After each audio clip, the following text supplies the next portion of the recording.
Vamos falar sobre o agosto laranja, né? Que é o mês de prevenção à esclerose múltipla. E a nossa médica, a nossa neurologista, é a Bianca Telvino, ela que está aqui hoje para falar um pouquinho sobre essa doença. Você que está aí do outro ladinho, fica ligadinho no nosso programa. Se tiver alguma dúvida, pode fazer a sua pergunta através do nosso WhatsApp, que vai aparecer aqui na sua telinha, tá certo? Fiquem à vontade. Bom dia maravilhosa. Tudo bom? Seja bem-vinda. Bom dia, muito obrigada mais uma vez por essa oportunidade de estarmos aqui falando sobre esse tema. Maravilha. Doutora, vamos lá. O que é a esclerose múltipla? Explica um pouquinho pra gente sobre esse assunto, porque tem gente que às vezes se confunde, né, com algum outro tipo de doença. Explica um pouco pra gente sobre a esclerose.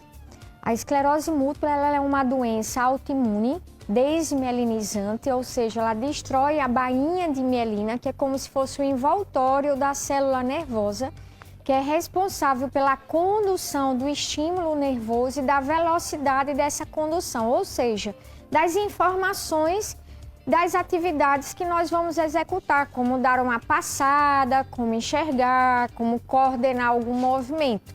Ela é inflamatória. Ela acomete o sistema nervoso central, ou seja, o cérebro e a medula, que é aquela estrutura que passa dentro da coluna vertebral.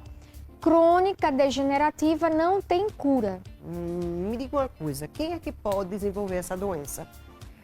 Todos nós temos, né, podemos ter essa doença ou não? Ela é multifatorial. Certo. Né? Você precisa ter uma predisposição genética, já nascer com esta predisposição, mas você não nasce com a doença. Certo. Você vai adquirir a doença ao longo do tempo. Né? E ela é mais comum no sexo feminino, nas mulheres, para variar um pouco. A mulher sofre, né? Sofre. É mais de cor branca, né? E na faixa etária jovem, de 20 a 40 anos de idade. Né? Então, as mulheres que estão ali no período fértil, no momento que estão entrando na faculdade, né? Que estão trabalhando, se casando, começando a engravidar. Então, esse é o período mais frequente da doença se manifestar. Como se prevenir, doutora, dessa doença? Tem como? Tem como, né?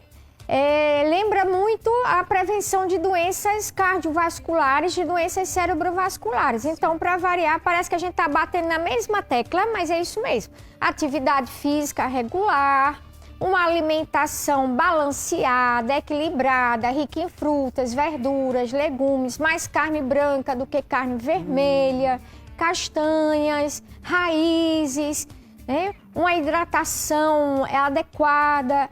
Então, esses são fatores que ajudam na prevenção da doença, tanto de não ocorrer, como se ocorrer, de evitar um quadro mais grave, mais progressivo, né, de maior incapacidade. Dois outros fatores que também são muito importantes é evitar a obesidade, que hoje em dia já está consagrado. A obesidade é um fator inflamatório para diversas outras doenças, não só a esclerose múltipla. E o tabagismo, seja que tipo de tabagismo for, incluindo o cigarro eletrônico, que às vezes as pessoas acham que ele é menos agressivo e pelo contrário, é muito mais agressivo. Olha, na verdade tem que fazer uma alimentação mais saudável, né? Todos nós. Devido a vários tipos de doenças, não só essa como outras, né, doutora? Mas se for para se prevenir, né, coma direitinho, fazer um exercício físico, eu acho que é importante também, né? Tratamento é para a vida toda ou tem um período de tratamento, doutora? O tratamento ele é de uso contínuo, ou seja, a vida toda, né? Há a possibilidade de haver troca de medicamentos, de um medicamento mais simples para um medicamento mais complexo, né? Contudo mais eficaz, porém com alguns riscos no uso em relação à segurança. E essa medicação vale a pena ressaltar que é uma medicação que é de alto custo, né? Ou seja, ela é fornecida pelo Ministério da Saúde, é autorizada e dispensada pela Secretaria Estadual de Saúde através do CDMEX. Né? Então Pra não é conseguir essa medicamento. medicação, como é que faz? Nós não compramos em farmácia esse medicamento. Certo. Né? Para poder adquirir o remédio no estado da Paraíba, como nós temos o Centro de Referência de Esclerose Múltipla e Doenças Desmelinizantes do estado, que funciona na FUNAD, a Fundação de Atenção e Apoio às Pessoas com Deficiência, ali próximo ao Hospital de Trauma, que é gratuito, que é pelo SUS o atendimento, né? Então, a pessoa precisa ter o diagnóstico definido de esclerose múltipla, não pode ser um possível diagnóstico, tem que ser um diagnóstico definido.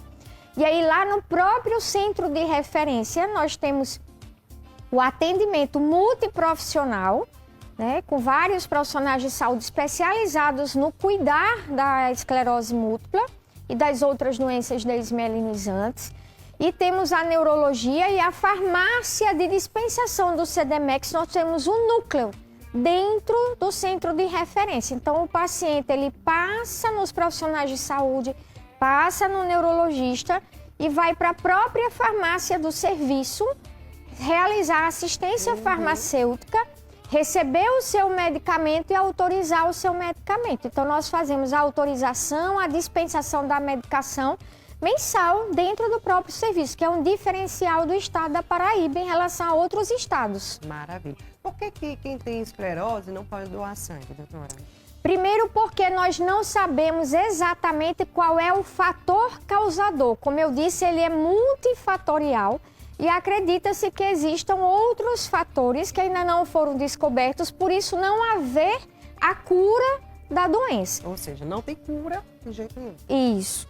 Então, como nós não sabemos qual o fator específico, se tem algum fator desconhecido, na transfusão de sangue, esse fator pode ser transmissível.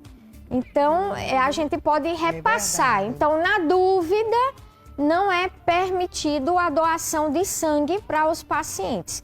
Né? E a outra questão é que eles tomam alguns medicamentos que são imunossupressores, que poderão passar no sangue alguns constituintes, alguns componentes desses medicamentos e ir para um outro paciente que não poderia, por exemplo, receber esse tipo de medicamento. Maravilha. Quanto tempo dura esse surto da esclerose múltipla?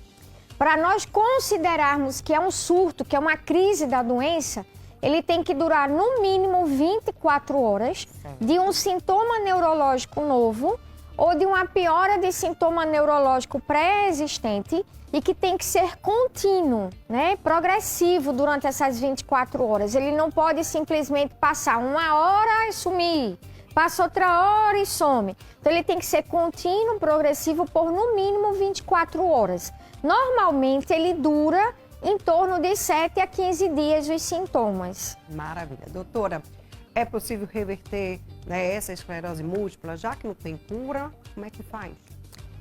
Sim, hoje em dia as medicações são muito eficazes. Dá para pelo menos ficar estabilizado? Com certeza, muitos pacientes recuperam seus sintomas, suas incapacidades. Agora, para tudo isso, é importante que o diagnóstico seja precoce, que esse tratamento seja um tratamento eficaz, individualizado, adequado para aquele tipo de manifestação que o paciente teve, com suas peculiaridades de forma individual, né? Então, a gente não vai usar um remédio para o todo, e sim olhando para aquela pessoa especificamente, e que ele tenha aderência a esse tratamento, que a gente tem ainda muitos pacientes que não são aderentes, que falham no uso da medicação. Cada vez que falha no uso da medicação, a doença avança. E depois a gente não consegue mais reverter aqueles sintomas, aquela incapacidade. Hoje nós temos pacientes que são absolutamente ativos, que nós olhamos, não tem nenhuma incapacidade, que conseguem trabalhar, ter seus filhos, viajar, usar a medicação de forma absolutamente normal, que possui uma qualidade de vida excelente e um prognóstico muito bom. Mas isso tudo depende da aderência, do diagnóstico precoce, do tratamento certo de forma precoce. A gente deve ver muitos pacientes seguindo algumas condutas de charlatão nas redes sociais, né? Algumas condutas que não são científicas e por isso evoluem com um quadro mais de mau prognóstico mesmo. Vamos lá, doutora, como é que fica o corpo dessa pessoa, né, que tem esclerose múltipla? E como também os familiares que estão nos assistindo agora, eles podem ajudar, né, essas pessoas? Bom, os principais sinais e sintomas, né, da doença, então, é uma perda visual de um olho só, que pode recuperar ou não, né, a visão dupla, o desequilíbrio, incoordenação motora, dificuldade no controle da urina, seja uma incontinência urinária, seja retendo a urina, seja uma urgência para urinar, a incontinência fecal, que é o paciente que não consegue segurar as fezes, né, uma urgência para evacuar, a falta de força muscular em um membro ou mais de um membro, alterações da sensibilidade, né? Então, esses são alguns dos principais sinais e sintomas da doença. Tem um outro sintoma que é um pouco invisível, que é a fadiga, que é uma fadiga excessiva limitante, que não é a fadiga que nós costumamos sentir quando estamos cansados, exaustos de uma rotina de trabalho ou de uma maratona que nós corremos. É uma fadiga bem diferente, onde o paciente é capaz de colocar uma fralda só porque não consegue sair da cama para ir ao banheiro urinar, né?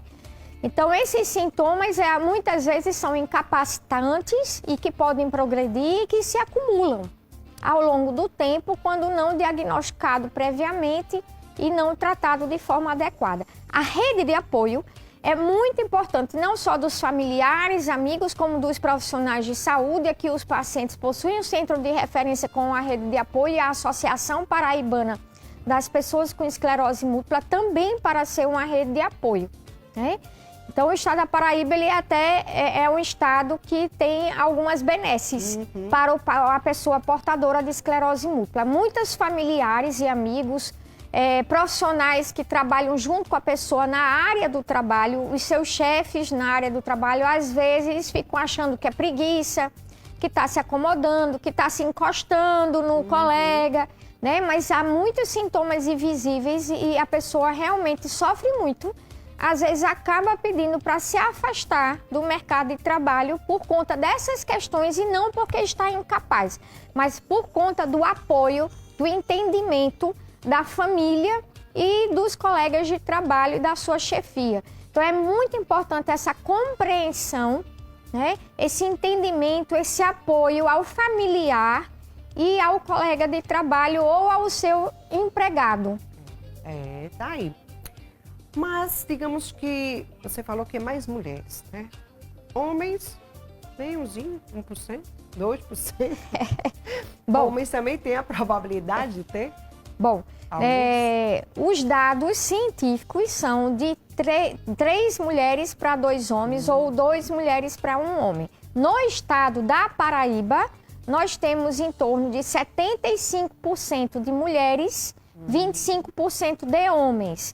Nós temos atualmente no estado da Paraíba, através da nossa caravana, que foi feito o diagnóstico novo a semana passada, 520 pacientes, 520 pessoas com o diagnóstico definido de esclerose múltipla. Desses 520, então calcular aí 25% de sexo masculino. Outra coisa que nós temos também no estado da Paraíba são crianças e adolescentes que estão fora da faixa etária de 20 a 40 anos de idade. E temos também, após o início da pandemia, o início tardio da doença, que é após os 50 anos de idade. Com a pandemia da Covid, surgiram também essas pessoas com a faixa etária maior, com a patologia. Muito bem, doutora, só para a gente finalizar aqui o nosso assunto de hoje, né? O diagnóstico, ele é clínico, ele é por algum tipo de exame? Como é que a pessoa sabe se a pessoa está ou não?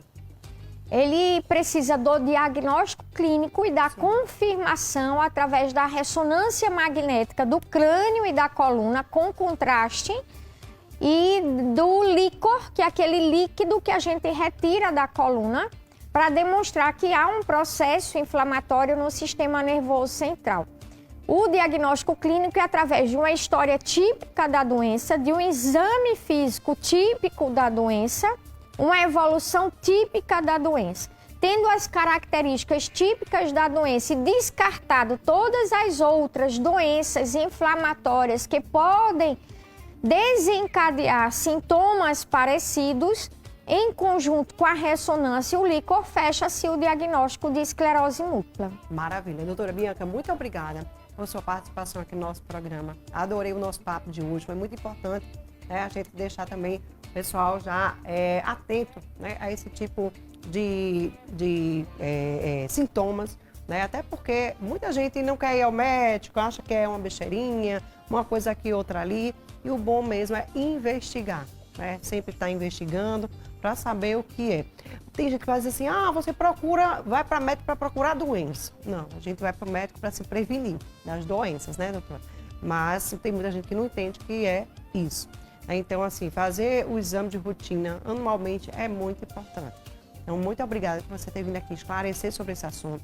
É um assunto de extrema importância para a nossa população, né, que é a esclerose múltipla. E esse mês a gente está aí nessa campanha maravilhosa, junto com vocês. Obrigada por você ter vindo aqui, viu? Muito obrigada mais uma vez por esse espaço, né? E pedir a todos os pacientes que vistam sua cor laranja e divulguem. Maravilha. Olha só, minha gente, o São João passou.